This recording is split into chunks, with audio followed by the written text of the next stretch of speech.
In this lesson, I will show you a very useful tool with which you can create rounded edges on 3D solid objects. This tool is called Fillet Edge. You can activate the Fillet Edge tool if you click on the Fillet Edge icon, which can be found in the Features ribbon. Once I activate the tool, the Property Manager palette activates automatically. On the top side of the Property Manager palette, you can see that there are two methods to create fillets. The first one is the manual method, and the second one is the Fillet Expert. With the manual method selected, I will activate the constant size fillet type. This type of fillet creates rounded edges which have the same radius along their length. With the Items to Fillet field active, I will zoom in on the first solid object and I will click on its top edge. I will activate the full preview so I can clearly see how the fillet will be created. From the Fillet Parameters area, I can define if the fillet will be symmetric or asymmetric. If I select the symmetric option, then only one radius appears. In the radius field, I can specify the radius of the fillet. In this example, I will type the number 15 and I will press Enter.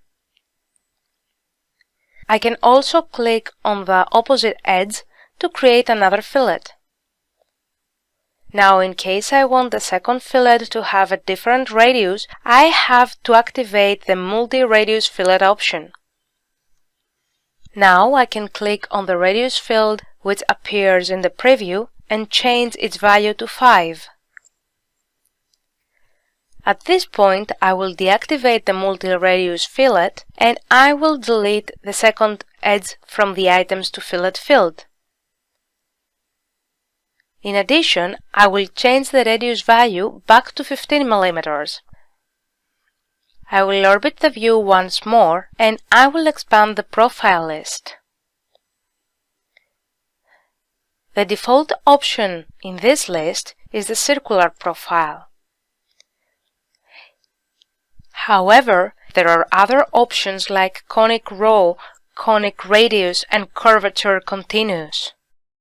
These options affect the shape of the profile and vary depending on the type of fillet. I will change the profile to curvature continuous and notice how the preview changes too. Now, if I select the conic radius profile, then the preview changes automatically and another field appears below in order to specify the conic radius value. You can experiment with these options to see the differences in the result. In this example, I will restore the profile to circular. I will orbit the view a little so the front side of the fillet will be visible, and I will activate the Partial Edge Parameters options. With these options active, I can specify an offset value so that the fillet does not start at the beginning of the edge. If you take a closer look on the preview of the fillet, you can see that two dots appeared, a purple dot and a green dot. The purple dot corresponds to the start condition settings, while the green dot corresponds to the end condition settings. Now, if I expand the start and end condition lists accordingly, you can see that there are several available options. With the None option selected, the fillet will start from the beginning of the edge and it will end at the end of the edge. With the Distance Offset option selected, I can specify a distance offset value. Along the offset distance, no fillet will be created. With the Percentage Offset option, I can specify a percentage of the distance in which no fillet will be created. Last but not least, with a reference offset, I can select a point or a surface to specify where the fillet will start or end. In this example, I will expand the start condition list and I will select the distance offset option. Then I will type the number 10 in the offset distance 1 field and I will press enter. Notice that the fillet started 10 mm to the right of the beginning of the edge. The exact same options can be found in the end condition list. So I will expand this list and I will select the None option. Notice that the green dot disappeared from the preview. At this point, I will expand the list below the fillet parameters area and I will select the asymmetric option. With this option, I can specify a different radius on each side of the fillet. As you can see, 2 radius fields appeared. In the distance 1 field, I will type the number 15 and in the distance 2 field, I will type the number 8. Now I will orbit the view to show you the result. I can click on the reverse direction button to reverse the values in the distance 1 and 2 fields. Now we'll click on the check mark and notice how clear the result is. In the next example, I will activate the Fillet Edge tool again and I will select the variable size fillet type. With this fillet type, the fillet will not have the same radius along the entire length of the edge. With the Items to Fillet field active, I will zoom in on the second solid object and then I will click on its top edge. I will make sure that the full preview option is active and then I will go to the variable radius parameters options. I will expand the list and I will select the symmetric option. Right below there is the attached radiuses field. In this field there are 2 objects. The V1 corresponds to the radius with which the fillet will begin, while the V2 corresponds to the radius with which the fillet will end. So with the V1 selected, I will go to the radius field and I will set its value to 8 mm. Then I will select the V2 and I will change its value to 18 mm. Notice the preview as I orbit the view.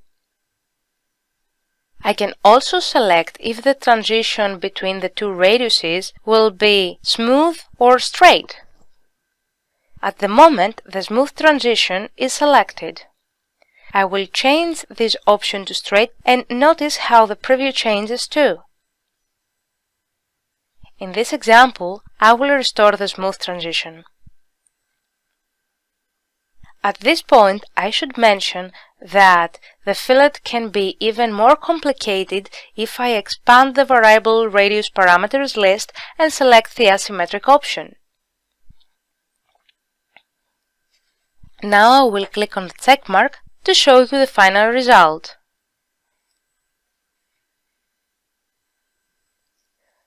In the third example, I will activate the Fillet Edge tool again and I will select the face fillet type. With this fillet type selected, the face set 1 and face set 2 fields appear below the Items to Fillet.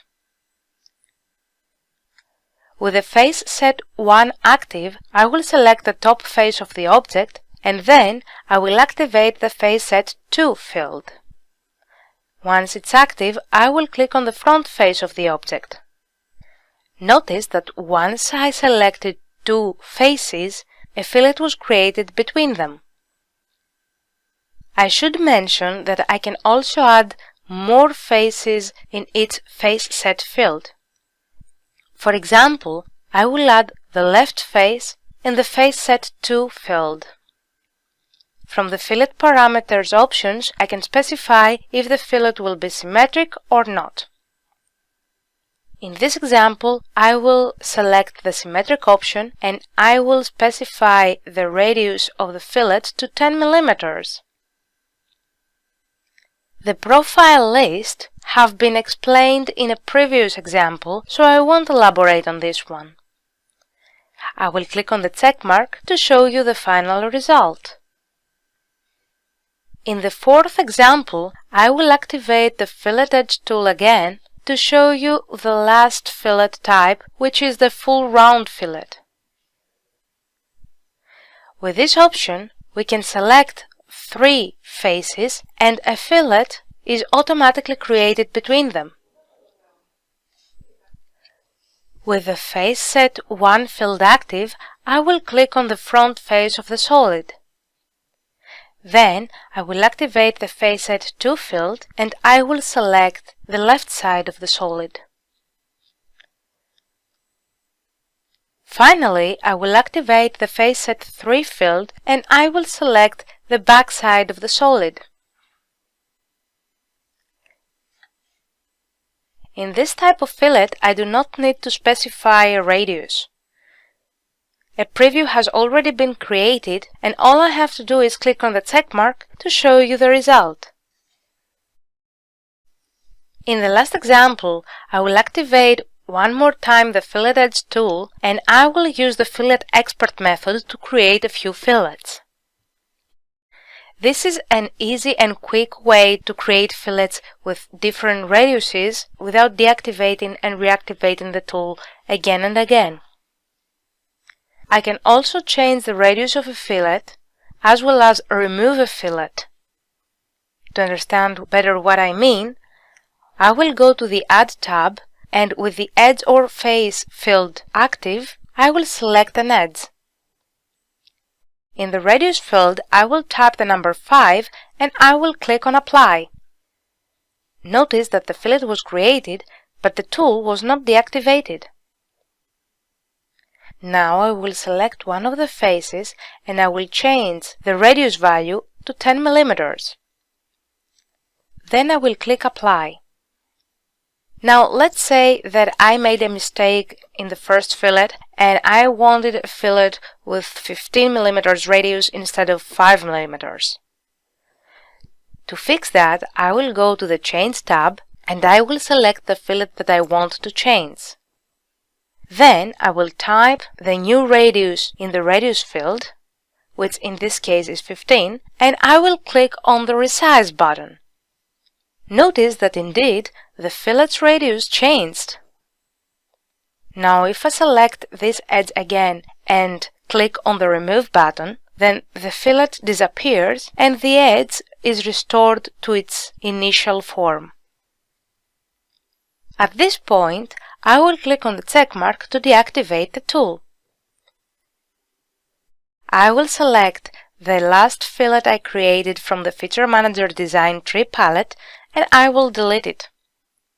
In the message that appears, I will select Yes. Now I will activate once more the Fillet Edge tool and with the Fillet Expert method active, I will go to the Add tab.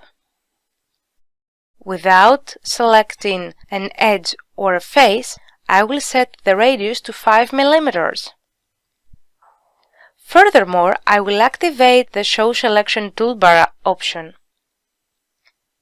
Now, with the Edge or Face field active, I will click on one of its vertical edges. Once I do, a mini toolbar appears, which helps us to select more than one edges simultaneously. In this case, the available options is the Connected to Start face and the Internal to Feature. With the Connected to Start face option, a fillet will be created in all the vertical edges of the solid object, while with the Internal to Feature option, a fillet will be created in every edge of the solid object. In this example, I will select the Internal to Feature option and notice that a fillet was created in every edge of the solid. Now I will click Apply to show you the result. So this was all the ways you can create fillets in Solidworks. Now you can create your own rounded edges in your own solid objects.